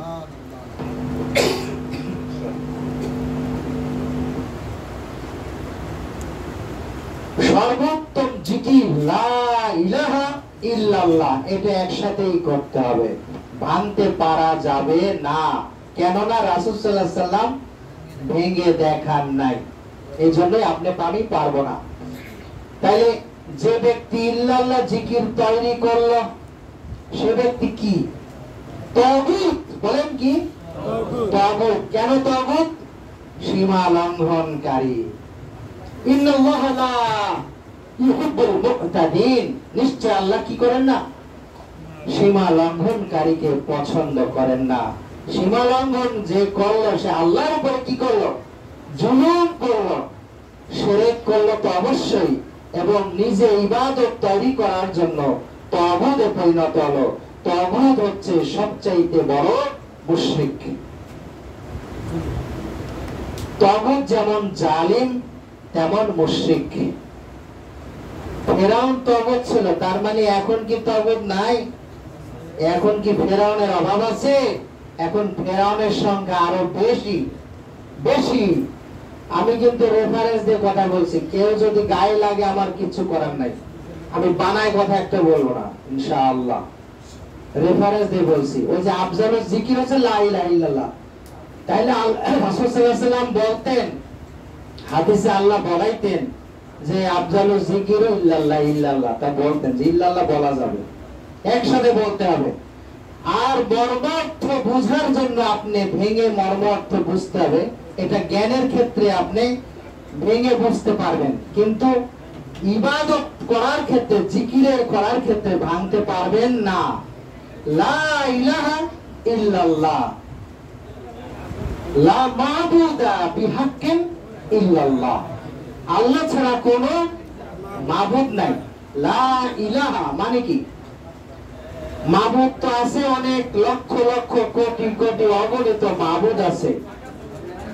যে ইল্লাল্লাহ জিকির বানালো তার এইটা মানে নিয়ে আপনি ইল্লাল্লাহ বললেন, তাকে মাবুদ বানায় নিলেন। একজন শায়েখ বলল যে প্রতিদিন তুমি সুবহানাল্লাহ 100 বার পড়বা ফরজ সালাতের পরে। এটা কি 100 বার পড়ার নির্দেশ আছে? এখন যে শায়েখ বানাইলো যে 100 বার সুবহানাল্লাহ বলতে হবে প্রত্যেক ফরজ নামাজের শেষে, তাইলে এটা ইবাদত একটা নতুন তৈরি করা হলো। তাইলে ওই ব্যক্তি কি হবে? ওই শায়েখ যত বড় জুব্বাধারী হোক আর টুপি থাকুক আর পাগড়ি থাকুক, সে কিসে পরিণত হবে? সে আবুল আহাব উতবা সাইবা ওই ফেরাউনের খাতায় নাম লেখাবে। সে হলো সবচেয়ে বড় তাগুত। এগুলো চিন্তা করতে হবে। আপনি বললেন যে আমি তো ভালো জিনিসই করছি, সুবহানাল্লাহ 100 বার পড়ছি, ক্ষতি কি, দোষ কি? ওয়ামা আতাকুমুর রাসূলু ফাখুযুহু ওয়ামা নাহাকুম আনহু ফান্তাহু ওয়াত্তাকুল্লাহ ইন্নাল্লাহা শাদীদুল ইকাব। সূরা কি হাশর 7 নম্বর আয়াতের শেষ অংশ। রাসূল সাল্লাল্লাহু আলাইহি সাল্লাম তোমাদেরকে যা দেন, কে বলছে? আল্লাহ সুবহানাহু ওয়া তাআলা। আল-ইয়াওমা আকমালতু লাকুম দীনাকুম, দিন পরিপূর্ণ, নিখুঁত, perfect, complete code of life Islam. ইসলামে একটা জিনিস বাড়াতে পারবেন না, কমাতে পারবেন না, সংযোজন বিয়োজন কিচ্ছু চলবে না। রাসূল সাল্লাল্লাহু আলাইহি সাল্লাম যেভাবে দিয়েছেন এইভাবেই করতে হবে। যখন যেখানে যেভাবে, মসজিদে ঢুকতে যদি বলা হয় আল্লাহুম্মা ইফতাহলি আবওয়াবা রাহমাতিক, ওইটা বলেই ঢুকতে হবে। আপনি যদি বলেন কুল হুয়াল্লাহু আহাদ বলে ঢুকছি কোরআনের আয়াত, ক্ষতি কি? এটা বললে হবে না। সালাতের শেষে আপনাকে অবশ্যই ফরজ সালাতের শেষে সালাম ফেরানোর পরে যে আমলগুলা রাসূল সাল্লাল্লাহু আলাইহি সাল্লাম করেছেন এগুলা করতে হবে। না করলে আপনি উঠে গেলেও সুন্নতের খিলাফ করলেন, সালাত আপনার শেষ হলো কিন্তু উঠলেন কেন? এক সাহাবী একদিন উঠে যাচ্ছে এরকম বারবার, রাসূল ডাকে বললেন তুমি চাও বসো, তুমি এই আমলগুলা করে তারপরে যাও। সে সাহাবী বলল যে আমার কিছু চাওয়ার নাই, তার কিছু ঝামেলা ছিল পারিবারিক। তখন রাসূল বললেন তোমার জুতার ফিতা ছিঁড়ে গেল, আল্লাহর কাছে চাবা, তারপরে উঠবা। সুবহানাল্লাহ। সালাত পড়তে গেছেন, ভরসা করবেন উটটা দড়ি আছে, উটটা গাছের সঙ্গে বাঁধেন, ঘোড়াটা গাছের সাথে বাঁধেন, সাইকেল বা ভ্যান তালা দিয়ে সুন্দরভাবে রাখেন। এরকম ভরসা করবেন না যে আল্লাহ ভরসা, এই ভ্যানটা এখানে রেখে মসজিদে যাই, বাইরে দেখলেন ভ্যান নাই, ওরে বাবা আল্লাহর উপর ভরসা করলাম, হলো কি? নাউজুবিল্লাহ। এরকম ভরসা আল্লাহ করতে বলেন না। চেষ্টাও হচ্ছে তাকদীরের অংশ, ঈমানের একটা অংশ। চেষ্টা, আপনি বসে থাকা যাবে না। যেটা আপনাকে বলা হয়েছে ঈমানের একটা বড় অংশ হচ্ছে নির্দেশনা, দিক নির্দেশনা, যেভাবে রাসূল বলেছেন। তাইলে ওই ভ্যানটা তালা দিয়ে বেঁধে বা ভালো করে নিরাপত্তা করে এরপরে আল্লাহর উপর ভরসা করে নামাজ পড়বেন। তারপরে যদি চুরি হয় বলবেন যে ওইটা তার তাকদীরে ছিল, ওই তালা ভাঙিয়ে নিয়ে যায়। চোরের তো কোনো ধর্ম নাই, আছে? আরে ঈমানের যে মূল জিনিস হচ্ছে ফামান ইয়াকফুর বিত-তাগুতি ওয়া ইউমিন বিল্লাহ ফাকাদ ইসতামসাকা বিল উরওয়াতিল ওয়াসফা লা ইনফিসামা লাহা আল্লাহু সামিউল আলীম। এটা হচ্ছে সূরা আল বাকারার এই যে লা ইকরাহা ফিদ-দ্বীন, এই আয়াতটা 256 নম্বর আয়াত। এখানে বলা হচ্ছে ঈমান আনতে হলে প্রথমে যত তাগুত আছে, তাগুত বুঝছেন তো? আল্লাহ বাদে সীমা লঙ্ঘনকারী যত কিছু আছে, যারা নতুন ইবাদত তৈরি করেছে, কোন ইবাদত যেটা আল্লাহ দেন নাই এরকম ইবাদত তৈরি করে এবং ওই ইবাদতে সন্তুষ্ট থাকে, এবং যারা ইবাদত গুলো আবার করে, তাহলে কার জন্য করলো? ওই বুজুর্গের জন্য করলো, ওই হুজুরের জন্য করলো, ওই শাইখের জন্য, ওই পীর সাহেবের জন্য করলো, তাইলে ওই ব্যক্তিও তাগুতে পরিণত হলো, আর যে ইবাদতটা তৈরি করছে সেও তাগুত। যত তাগুত আছে, জোড়া কলা খাস না, জোড়া কলা খাইলে জবর সন্তান হবে, এটাও তাগুত। জোড়া কলা কি? জোড়া কলাকে মাবুদ বানালেন। যত রকম মাবুদ আছে সব হলো তাগুত। এর মধ্যে শয়তানও পড়ছে। শয়তান যদি কোনো চক্রান্ত করে, আপনার প্রবৃত্তিকে নিয়ন্ত্রণ করে, প্রবৃত্তি অনুযায়ী আপনি যদি চলেন, সেটাও তাগুত হবে। এসব কিছু ক্ষমতাধর রাষ্ট্রীয় যারা আছে, ক্ষমতাধর, তারা যদি আপনার উপরে জোরপূর্বক কিছু চাপিয়ে দেয়, সেটা আপনি পালন করতে পারবেন না। সে তাগুত হয়েছে, অসুবিধা নাই, সে তাগুত হয়েছে, অসুবিধা নাই, কিন্তু আপনি কি তার সাথে যুদ্ধে যাবেন? এটা কিন্তু ইসলাম বলে না। আগে নিজে আপনি আগে বাঁচেন, তারপর আপনার পরিবার। জাতির চাপ মাথায় নিবেন না, এটা আপনার প্রত্যেকের জাতির চাপ দেওয়া হয় না, যার যার পর্যায়ে জাতির চাপ আছে। এখন বলেন তাহলে কি আমরা তাগুতের বিরুদ্ধে কি যাবো না? তাগুত যদি তাগুতের কোনো কাজ করে থাকে, আপনার উচ্চ পর্যায়ের নেতৃত্ব স্থান, নেত্রীর মাধ্যমে তার কাছে দাওয়া পৌঁছাইতে হবে। প্রথম শর্ত, আপনি তার সাথে জিহাদের নাম দিয়ে আপনি ইসলামকে ধ্বংসের মুখে নিবেন, অপব্যাখ্যা দিয়ে ইসলামকে আপনি খারিজের মধ্যে নিবেন, এই সিস্টেম চলবে না। এটা ইসলাম বলে না, এটা হলো অপব্যাখ্যা। এরকম অনেক আমাদের সমাজে অপব্যাখ্যার আলেমের অভাব নাই। আবার তারা বলে যে তসবিহ টিপে ঘরের মধ্যে জিহাদ করবে না। জিহাদ আপনার জন্য কখন? আপনি এই যে, এটা কি জিহাদ না? সৎ কাজে আদেশ দিবেন, অসৎ কাজে বাধা দিবেন, এটা কি জিহাদ না? এটা হচ্ছে সর্বোত্তম জিহাদ, না হইলেও উত্তম জিহাদ। আপনার প্রবৃত্তির বিরুদ্ধে যদি আপনি মুজাহিদা করেন, প্রবৃত্তিকে আপনি ইচ্ছা শক্তি দিয়ে দমায় ফেলবেন, আল্লাহর রাস্তায় কাজ করবেন সঠিকভাবে, তাইলে আপনি সেটা আপনি কি করলেন? তাগুতকে আপনি অস্বীকৃতি দিলেন। সর্বপ্রথম তাগুতকে অস্বীকৃতি দিতে হবে। তারপরে আল্লাহর উপরে পূর্ণরূপে বিশ্বাস স্থাপন করলে তবেই আপনি প্রকৃত ঈমানদার হবেন। আর এই শির যদি আবার আপনি যদি ঈমান আনার পরে কুফরি করেন, ওই অবস্থায় মারা যান, আল্লাহ কোরআনে বলতেছেন বারবার যে এর জন্য অবশ্যই জাহান্নাম। আর এই আয়াতে বলা হলো সূরা আল কাহফের 110 নম্বর আয়াতে, যে যে কেউ আল্লাহর সাথে সাক্ষাৎ কামনা করে, মানে জান্নাতে যাইতে চান, তাহলে সে কি করবে? আমলে সালেহ করবে, আর আল্লাহর ইবাদতে সাথে কাউকে শরীক করবে না। যখনই লা ইলাহা ইল্লাল্লাহ না বলে আপনি ইল্লাল্লাহ ইল্লাল্লাহ বলা শুরু করলেন, তখন আপনি যেই ব্যক্তি এই ইবাদতটা দিল, সেই ব্যক্তিকে আপনি আল্লাহর সাথে কি করলেন? কি করলেন? তাকে মাবুদ হিসাবে আপনি তার পাশে স্থান দিলেন।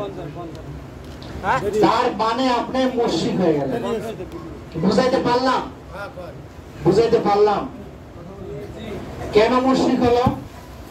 আপনি আল্লাহকে সিজদা করতেছেন, এটা তো আল্লাহকে মানলেন, আবার ওইদিকে আরেকজন যে ইবাদত তৈরি করছে, সেই ইবাদতটা কার?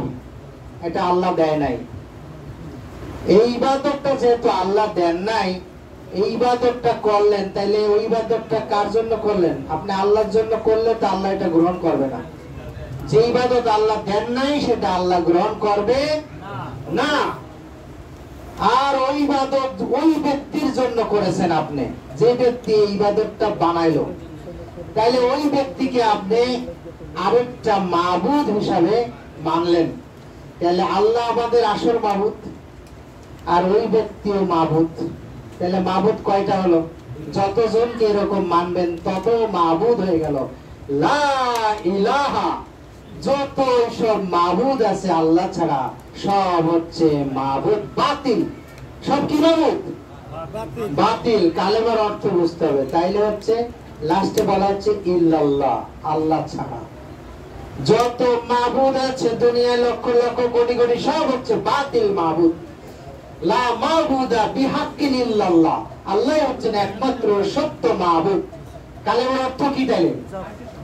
আল্লাহ একমাত্র সত্য মাবুদ বা হক ইলাহ, এছাড়া সব কিছু হচ্ছে বাতিল।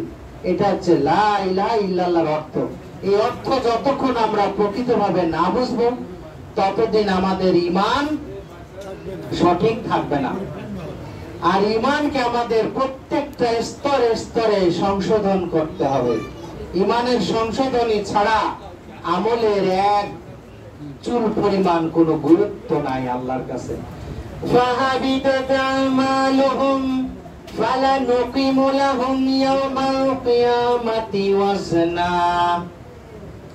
আল্লাহ বলছেন এই সমস্ত উল্টাপাল্টা কাজ যারা করেছে তারা আসলে কুফরি করলো, তারা কাফের হয়ে গেছে, সুতরাং তাদের কোনো আমি গুরুত্বই দিব না ওই দিন।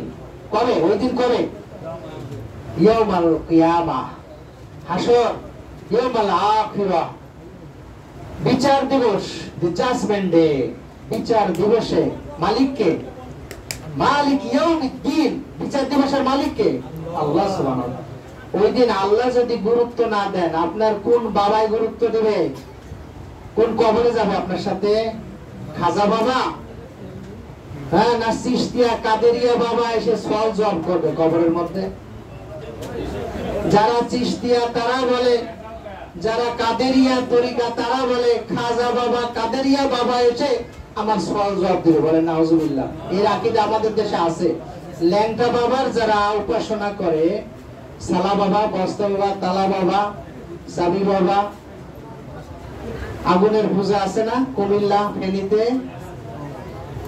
তো এই আগুন যায় ওদের সওয়াল জবাব দেবে। আগুনের তো চারিদিক থেকে আষ্টে পৃষ্ঠে ধরে ফেলবে।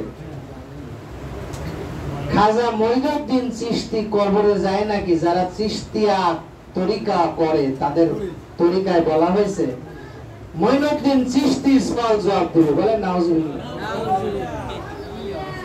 আবার যারা মানে আব্দুল কাদের জিলানী রহিমাহুল্লাহ, আমরা বলি রহিমাহুল্লাহ, আর তারা বলে পীর, বড় পীর। উনি নিজে জীবনে বলে গেছে কোনদিন বড় পীর? উনি তো বলে গেছে যে আহলুস সুন্নাত ওয়াল জামার যদি একটি সঠিক নাম থাকে তাহলে সেই নাম হলো আহলুল হাদিস। বইয়ের নাম বুনিয়াতুত তালিবিন, পৃষ্ঠা 90 নম্বর। নোট করেন, এটা দেখে নিন, আমি যদি মিথ্যা কথা বলি কিনা দেখে নিন। আব্দুল কাদের জিলানীরে যারা মানে, কাদেরিয়া তরিকার লোক, তারা বলে আব্দুল কাদের জিলানী রহিমাহুল্লাহ কবরের মধ্যে যে মুনকার নাকিরকে ধরবে, এর কিছু করতে পারবে না, আমি সহযোগ দিই। নাউজুবিল্লাহ। সব কবরে কবরে চলে যাবে। তাইলে আপনি কত বড় ভুল করলেন। বালাগালুলা বলে যেমন ভুল করছেন, যে বালাগালুলা বিকা মালি মানে কি? এটা শেখ সাদির কবিতা। কবিতাকে আপনারা বানাইছেন দরুদ। দরুদে খফি, তাজ, দরুদে হাজারি, দরুদে তাজ, কি কি সব আছে, হ্যাঁ, ১৫০০ ১২০০০ দরুদ আছে। এটা হলো দরুদে শেখ সাদি। আর কোথায় শেখ সাদি, কোথায় কি ছাগলের লাদি নাকি? তাহলে বকরির লাদি। এখন ওইসব কথার কোনো দাম নাই। আর কথা হলো যে বালাগালুলা বিকা মালিহি, এর অর্থ জানেন? এর অর্থ হলো তিনি, মানে রাসূল সাল্লাল্লাহু আলাইহি সাল্লামকে বলা হচ্ছে, তিনি নিজের চেষ্টায় কামালিয়াতে এই সর্বোচ্চে পৌঁছে গেছেন। নাউজুবিল্লাহ। কি রাসূল সাল্লাল্লাহু আলাইহি সাল্লাম কি নিজের ইচ্ছায় কামালিয়াতে পৌঁছেছেন? মিরাজ তো আল্লাহর ইচ্ছা হয়েছে না? না নিজে নিজে মিরাজ করছেন? নাউজুবিল্লাহ। এইভাবে রাসূল সাল্লাল্লাহু আলাইহি সাল্লামকে আপনি আল্লাহর সাথে মিশাই কি বুঝাতে চান? কি বুঝাতে চান? আপনি শিরক করে আপনি নাজাত পাইতে চান, আমি আগেই বললাম যে আপনি যদি তাগুতের ইবাদত করেন তাইলে আপনি তো মাবুদ আল্লাহকে মানলেন, সাথে সাথে অন্যদেরকে মাবুদ মানলেন, এটা তো শিরক হয়ে গেল। ইবাদতের সাথে শিরকের মিশ্রণ ঘটালে তার সাথে আল্লাহর সাক্ষাৎ কোনো দিন হবে না, বলেন নাউজুবিল্লাহ। এই সূরা আল কাহফের 110 নম্বর আয়াত খুব গুরুত্বপূর্ণ আয়াত, এটা আপনারা ভালো করে রপ্ত করবেন। দুইটা কাজ, আমলে সালেহ আর হলো ইবাদতে শিরক না করা। আসল জিনিস হচ্ছে এক তাওহীদের গুরুত্ব দিয়ে সর্বক্ষেত্রে আল্লাহর দেওয়া ইবাদতকে একনিষ্ঠভাবে পালন করতে হবে। ওয়ামা উমিরু ইল্লা লিয়াবুদুল্লাহা মুখলিসিনা লাহুদ্দিন, সূরা আল বাইনার 5 নম্বর আয়াত আল্লাহ বলছেন তাদেরকে এছাড়া আর কোনো কিছু আদেশ করা হয় নাই যে তারা একনিষ্ঠভাবে খালিস দিনে একমাত্র একমুখী চিন্তা ভাবনা করে একমাত্র আল্লাহর ইবাদত করবে, এছাড়া অন্য কোনো কিছু আদেশ করা হয় নাই। মানুষকে একটাই আদেশ দেওয়া হয়েছে, একনিষ্ঠভাবে এক আল্লাহর জন্য ইবাদত করতে হবে। আর কারো ইবাদত করা যাবে? ইবাদত বলতে আপনার আখলিস দিন আকাইয়াকাল আমালুল কলিল, আগে আপনার আখলিস ইখলাস যে নিয়াত রীতি, আপনার ইখলাস হচ্ছে মূল জিনিস। ইবাদতের মূল জিনিস কি? ইখলাস মানে একনিষ্ঠতা। এই মুখলিসিন লাহুদ্দিন, দিনের ক্ষেত্রে এই একনিষ্ঠতা মানে একমাত্র আল্লাহর জন্য ইবাদত করতে হবে, আর কারোর জন্য ইবাদত করা যাবে না। ডিম খাইলে পরীক্ষায় ফেল হবে, হ্যাঁ? তাহলে যদি ডিমরে মানলেন মাবুদ, ডিমের একটা ক্ষমতা আছে যে ডিম খাইলে ডিমে কিন্তু ওর মাথা গোলাই দিতে পারে, লিখতে যায় উল্টা পাল্টা হয়ে যাবে। এই ভুল ধারণা এখনো তো আছে। পায়ে হোঁচট খাইছিস, বসে যা, পিছন থেকে ডাক দিস না, অমঙ্গল হবে। অমঙ্গলের মালিককে আল্লাহ। আল্লাহ যার অশুভ অমঙ্গল করবেন, সারা পৃথিবীর সবাই মিলে চেষ্টা করে কি সেটাকে রদ করার ক্ষমতা রাখে? আর আল্লাহ যার কল্যাণ করবেন, সমস্ত পৃথিবীর মাখলুক মিলে তার অকল্যাণ করার ক্ষমতা রাখবে? তাইলে সব কিছু ক্ষমতা একমাত্র আল্লাহ সুবহানাহু তাআলার। এজন্য এই আকীদাকে পরিশুদ্ধ করতে হবে। আকীদার যে আমাদের 6টা রকম আছে, কয়টা? ঈমান বা আকীদা হচ্ছে কি জিনিস?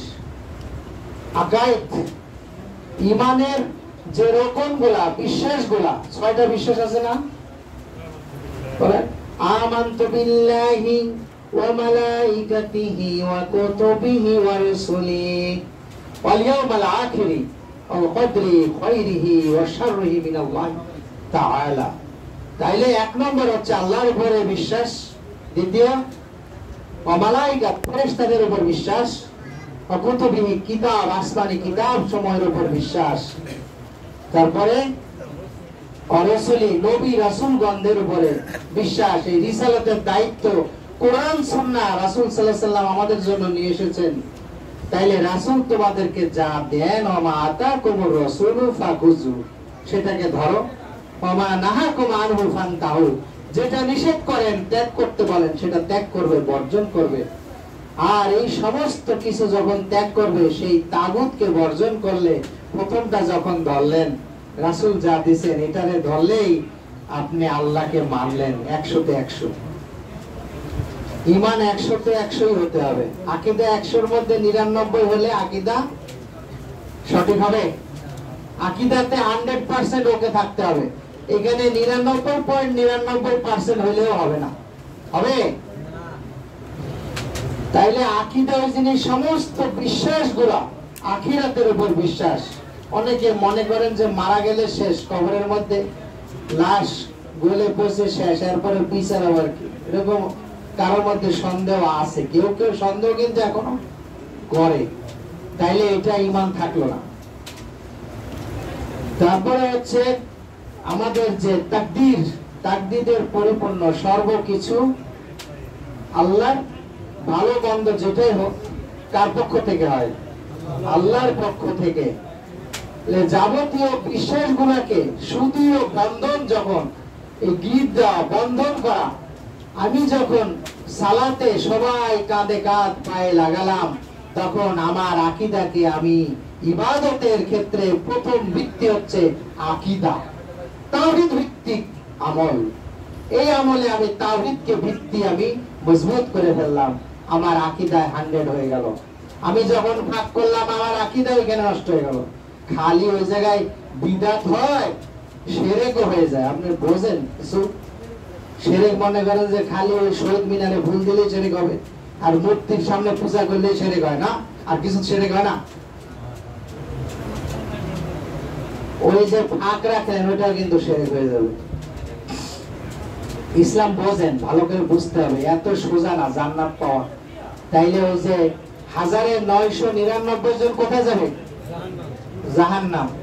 আদম আলাইহিস সালাম থেকে শুরু করে শেষ ব্যক্তি কিয়ামত পর্যন্ত, ইয়াজুজ মাজুজ সহ ইহুদি খ্রিস্টান নাসারা যত জাতি আছে সব মিলিতভাবে 1999 জন জাহান্নামে যাবে, একজন জান্নাতে যাবে। মুসলমানদের মধ্যে অধিকাংশই যাবে। কি অধিকাংশ যাবে? মুসলিমদের মধ্যে অধিকাংশ কিন্তু জাহান্নামে যাবে, অধিকাংশ জাহান্নামে যাবে। কারণ অধিকাংশ মুশরিক। আল্লাহ বলছেন অধিকাংশ মুশরিক, আল্লাহ বলতেছে, তাহলে অধিকাংশ কি জান্নাতে যাবে? যাবে না। সুতরাং ঈমান আকীদা কঠোরভাবে হুঁশিয়ার হয়ে আমাদের জানতে হবে। ফাআলাম আন্নাহু লা ইলাহা ইল্লাল্লাহ, আগে এই জ্ঞানটা সঠিকভাবে অর্জন করতে হবে, তাওহীদের জ্ঞান, যে সব কিছুকে আমি ত্যাগ করব কার জন্য? একমাত্র আল্লাহর জন্য। আর আল্লাহর ইবাদত করতে হবে, তাগুত থেকে আমাদেরকে বেঁচে থাকতে হবে। এজন্য সূরা নাহলের 36 নম্বর আয়াতে আল্লাহ ঘোষণা দিচ্ছেন, ওয়ালাকাদ বা'আসনা ফি কুল্লি উম্মাতির রাসূলান আন আ'বুদুল্লাহা ওয়াজতানিবুত তাগুত ওয়াজতানিবুত তাগুত। প্রত্যেক নবী রাসূলগণকে আল্লাহ এই মর্মে তার উম্মতের কাছে প্রেরণ করেছেন। কি জন্য? এই মর্মে যে তোমরা একমাত্র কার ইবাদত করবে? একমাত্র আল্লাহর ইবাদত করবে।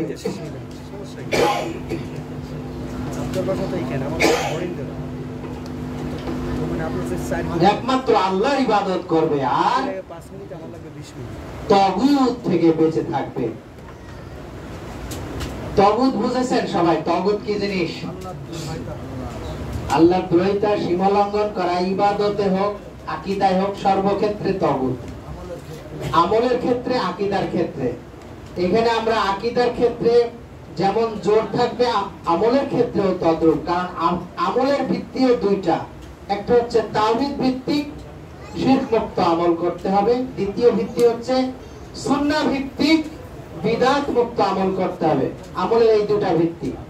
তার মানে আল্লাহর দেওয়া ইবাদত হুবহু আল্লাহর জন্য করতে হবে, ইখলাসের সাথে, হ্যাঁ, মুখলিসিন আলাউদ্দিন, একনিষ্ঠভাবে, প্রকৃত ইখলাস মানে আল্লাহর জন্য করতে হবে। আর দ্বিতীয় হচ্ছে রাসূল তোমাদেরকে যা দেন, যেভাবে দেন এভাবেই ধরো, আর যা নিষেধ করেছে এভাবে ছাড়ো। যেই ফর্মুলায় যেই ইবাদতটা, যখন সালাম ফেরানোর পরে যে ইবাদত, তখন সেটা করতে হবে। সালাম ফেরানোর পরে যদি হাত তুলে মুনাজাত থাকে করবেন, আর না থাকলে করবেন কি? করবেন না। ডকুমেন্ট ছাড়া কোনো কাজ ইসলামে চলবে না। ওই আয়াতটা বলেন না যে ফাসআলু আহলা যিকরি ইন কুনতুম লা তা'লামুনা বিল বাইনাতি ওয়াজ যুবুর। এই আয়াতে বলছেন যে তোমাদের কোনো কিছু জানা না থাকলে বা জানার দরকার হলে, যেটা জানো না সেটা কাদের থেকে জানো? যারা জানে, আহলে যিকির, তাদের কাছ থেকে জেনে নাও। উপযুক্ত প্রমাণ সহ। কুল হাতু বুরহানাকুম ইন কুনতুম সাদিকিন, বলুন যদি সত্যবাদী হও প্রমাণ পেশ করো, দলিল পেশ করো। প্রমাণ ছাড়া কোন ইবাদত চলবে চলবে না। এটা কার কথা? আল্লাহর হুকুম। আপনার একটা লোক ইবাদত করতেছে, আপনি দেখে দেখে করলেন আর হয়ে যাবে ইবাদত? ওটা আল্লাহ দেয় নাই, আর আপনারা আল্লাহ নিয়ে নেবে ইবাদতটা। আসো, খুব ভালো ইবাদত করছে, আল্লাহ নকিমুল হামিয়াউল কিয়ামতি ওয়াজনা, ওই দিন আমি এদের এই কাজের কোনো গুরুত্ব দেব না। আল্লাহ বলছে সূরা আল কাহফের 105 নম্বর আয়াত। 6 নম্বর আয়াতে বলছে যে কারণ এরা কি করলো? আল্লাহর আয়াতের সাথে নিদর্শন সমূহ এবং রাসূলগণকে তারা হাসি ঠাট্টার পাত্র বানায় নিয়েছে। এই সমস্ত উল্টাপাল্টা ইবাদত করে হাসি ঠাট্টার পাত্র বানাইছেন। কারে কারে বানাইছেন? আল্লাহকে বানাইছেন আর রাসূল সাল্লাল্লাহু আলাইহি সাল্লামকে বানায় নিয়েছে। লাফায় লাফায় জিকির করবে, হ্যাঁ, তাল গাছে আর বাঁশের উপর উঠবে। কোথায় পাইছেন এসব সিস্টেম? এইসব সিস্টেম বাদ দেন, আল্লাহর যদি ভয় করেন, না হলে জাহান্নামের আগুন কি জিনিস টের পাইবেন।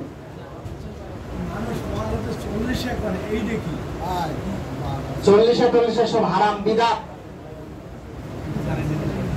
বুখারীর হাদিসে আছে আল মাইয়াত ইয়াযাবু বিমানি আলাই, জানাজা অধ্যায়, মৃত ব্যক্তির জানাজার পরে তার পক্ষ থেকে কোন খাবারের আয়োজন করা বিমানি আলাই নিকৃষ্টতম কাজ। তারপর করবেন। আপনার নবী সাল্লাল্লাহু আলাইহি সাল্লাম মারা যাওয়ার পরে কয়জনকে খাওয়াইছে? জামাত এই বলেন না, ১৬ লক্ষ সাহাবী সবাই মারা গেছে না? কয়জন খাওয়াইছে? একটা খেজুরও খাওয়ায় নাই। তাই যাই হোক, আমাদেরকে সর্ব অবস্থায় তাগুতকে বর্জন করতে হবে, বেঁচে থাকতে হবে তাগুত থেকে, আর একমাত্র আল্লাহর ইবাদত করতে হবে। রাসূল সাল্লাল্লাহু আলাইহি সাল্লাম মাটির তৈরি, নূরের তৈরি না। রাসূল সাল্লাল্লাহু আলাইহি সাল্লাম গায়েব জানতেন? জানতেন না। গায়েবের মালিক কে? একমাত্র আল্লাহ সুবহানাহু ওয়া তাআলা। আসসালামু আলাইকুম ওয়া রাহমাতুল্লাহি ওয়া বারাকাতুহু। সুবহানাকাল্লাহুম্মা রাব্বানা বিহামদিকা আশহাদু আল্লা ইলাহা ইল্লা আনতা আস্তাগফিরুকা ওয়া আতুবু ইলাইক। আগামী মাসের